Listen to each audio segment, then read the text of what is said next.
जय गुरु जी। संगत जी, एक बहुत ही प्यारा सा सत्संग गुरु जी की पुरानी संगत डॉक्टर अनीता जी का है, जो बताती हैं कि गुरु जी महाराज के मिलने से पहले उनकी लाइफ बिल्कुल अस्त व्यस्त थी। उनकी लाइफ में कुछ भी अच्छा नहीं चल रहा था। उनके फादर कोमा में थे और पिछले 1.5 महीने से हॉस्पिटलाइज थे।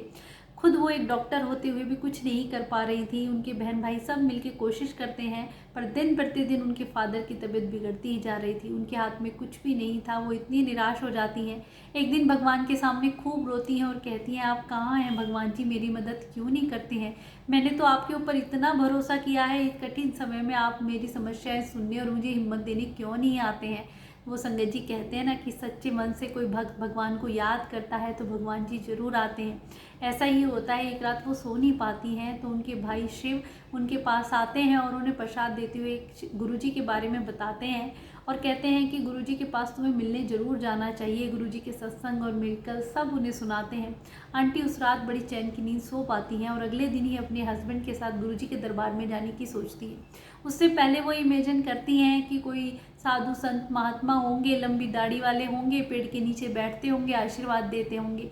पर जब गुरुजी महाराज के दरबार में पहुंचती हैं तो वहाँ का नज़ारा कुछ और ही होता है। जैसे चारों तरफ गुलाबों की खुशबू छिड़कती हो, पूरा कोई इत्र फैला दिया हो और गुरुजी महाराज सिंहासन पे बैठे हुए हैं। उनके चेहरे की वो बच्चे की सी मासूमियत वाली स्माइल आंटी देख के उनका नूर हैरान रह जाती है। आंटी गुरुजी के दरबार में उनके सिंहासन के लेफ्ट साइड में थोड़ी देर बैठाते हैं गुरुजी अपने पास, तो आंटी को ऐसे लगता है कितने सालों का उनका स्ट्रेस दूर हो गया है। उन्हें वहाँ इतनी शांति मिलती है, बहुत अच्छा लगता है। और अगले दिन वो अपने 2 जुड़वा बच्चे 4 साल के उनके साथ गुरुजी के दरबार में जाती हैं।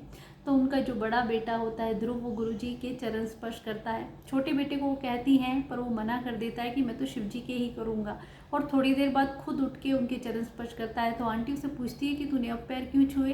तो वो बताता है कि मैं शिव जी के ही पैर छूता हूँ और शिव जी ही हैं, मुझे दिख रहे हैं। तो संगत जी, कैसे गुरुजी 4 साल के बच्चे को अपने साक्षात महाशिव के दर्शन कराते हैं। आंटी इतना ब्लेस्ड फील करती है। धीरे धीरे उनकी लाइफ में सब ठीक होने लग जाता है। उनके फादर भी ठीक होने लग जाते हैं और उनके हस्बैंड को भी मनचाही जॉब मिल जाती है। पर सन 2000 में उनके बड़े बेटे दक्ष की तबीयत खराब हो जाती है, जिसका वेट लॉस होने लग जाता है, भूख लगनी बंद हो जाती है। और संगत जी, उसके लिम्फ नोड्स के आकार बढ़ता चला जाता है, जिसके कारण उसे गंगाराम हॉस्पिटल में एडमिट कराया जाता है। वहाँ डॉक्टर उनकी जांच करते हैं। वो बताते हैं कि कैंसर के संकेत लग रहे हैं। आंटी घबरा जाती है। गुरुजी महाराज का पॉकेट से वो अपने बच्चे के पास रखती है और जिस रूम में वो एग्जामिन कर रहे थे डॉक्टर, वहाँ पूरे रूम में गुरुजी की फ्रेगनेंस प्रेजेंस के रूप में फील करते हैं संगत जी।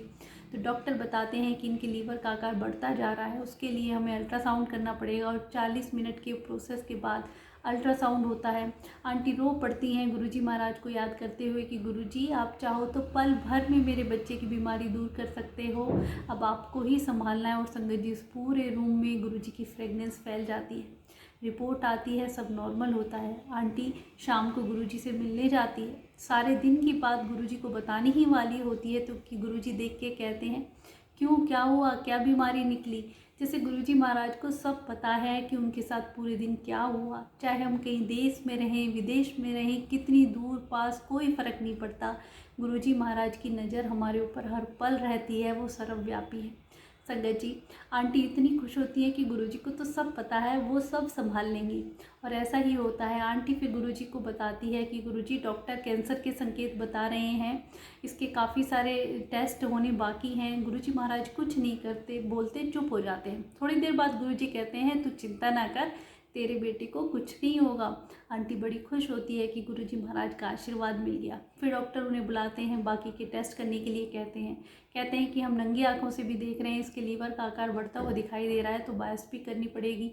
और संगत जी, वो करते भी हैं। पर आंटी थोड़ी हैरान रहती है कि गुरुजी ने तो कहा था कि तेरे बेटे को कुछ नहीं होगा, पर फिर भी आंटी खुद एक डॉक्टर होते हुए सारे टेस्ट कराए जाते हैं। संगत जी, टेस्ट में सारी रिपोर्ट नॉर्मल आती है। डॉक्टर देख के हैरान रह जाते हैं कि ऐसा मिरेकल कैसे हो सकता है। तो आंटी बताती है, ये मेरे गुरुजी महाराज हैं जिनका आशीर्वाद है, जो मेरे बेटे को कुछ नहीं होने देंगे।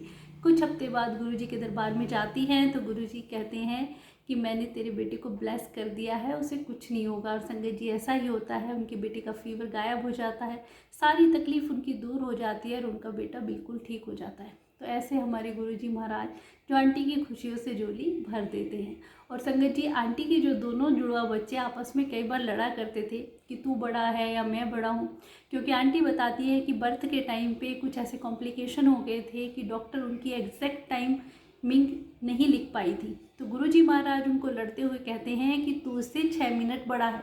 अब आंटी हैरान कि गुरुजी को कैसे पता इनकी टाइमिंग। तो गुरुजी कहते हैं ये मेरे ही तो आशीर्वाद दिया हुआ है।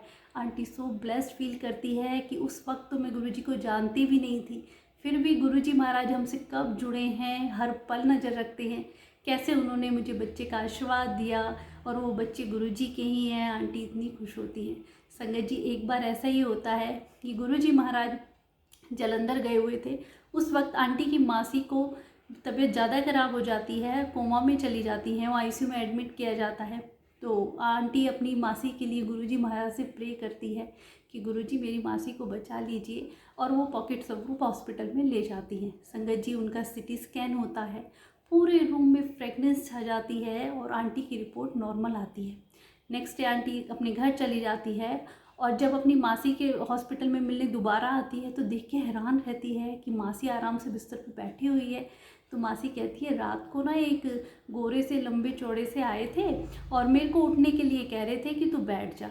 तो आंटी को समझते देर नहीं लगती कि वो गुरुजी महाराज आशीर्वाद देने आए थे। और संगत जी देखिए, आंटी की मासी को भी गुरुजी महाराज ब्लेस कर देते हैं। हम यूँ ही नहीं कहते कि घर का एक भी फैमिली मेम्बर अगर गुरुजी के दरबार में चला जाए तो गुरुजी महाराज पूरी फैमिली को ब्लेस करते हैं। आंटी 3 महीने के बाद जब गुरुजी महाराज जलंधर से आ जाते हैं तो उनके दरबार में जाती हैं। तो गुरुजी जैसे ही गुरुजी को माथा टेकती हैं तो गुरुजी कहते हैं क्यों अपनी मासी को भी ठीक करवा लिया मेरे से। तो संगत जी, आप सोचिए, आंटी हैरान रह जाती हैं कि मैंने अपनी मासी की बीमारी के बारे में तो किसी को कुछ नहीं बताया, गुरुजी को कैसे पता चला। तो गुरुजी सर्वव्यापी हैं, सबको ब्लेस करते हैं, बस उन्हें सच्चे मन से पुकारने की ज़रूरत होती है। और आज भी लाखों करोड़ों लोग गुरुजी महाराज से जुड़ रहे हैं क्योंकि गुरुजी उनको ब्लेस कर रहे हैं। सच्ची भावना, श्रद्धा नाल गुरुजी से जुड़ो, अपना डायरेक्ट कनेक्शन रखो। संगत जी, पुरानी संगत के इतने ब्लेस सत्संग हैं, वो कैसे सच्चे मन से पुकार करते और गुरुजी महाराज किसी न किसी रूप में आके संगत का कल्याण जरूर करते। तो सच्चे मन की पुकार गुरुजी महाराज आज भी सुनते हैं। और संगत जी, एक बार आंटी बताती हैं कि उनकी मदर का हीमोग्लोबिन बहुत कम हो गया था। डॉक्टर के पास ले गए, डॉक्टर ने कहा इनका ट्रांसफ्यूज़न करना पड़ेगा, पर आंटी ने सोचा नहीं, गुरुजी महाराज के दरबार में चलते हैं। और गुरुजी ने आशीर्वाद दिया और अगले दिन ही टेस्ट कराए, सारी रिपोर्ट नॉर्मल, हीमोग्लोबिन अपने आप ही ठीक हो गया। तो ऐसे कौन कल्याण कर सकता है जहाँ मेडिकल साइंस फेल है, हमारे लॉजिक फेल है, केवल हमारे गुरुजी महाराज की कृपा ही बरसती है। और गुरुजी हर संगत को इतना प्यार करते हैं, जैसे एक माँ अपने बच्चे को सीने से लगा के रखती है, हर किसी भी मुसीबत से या कितनी भी नेगेटिविटी से सबसे बचा के रखती है।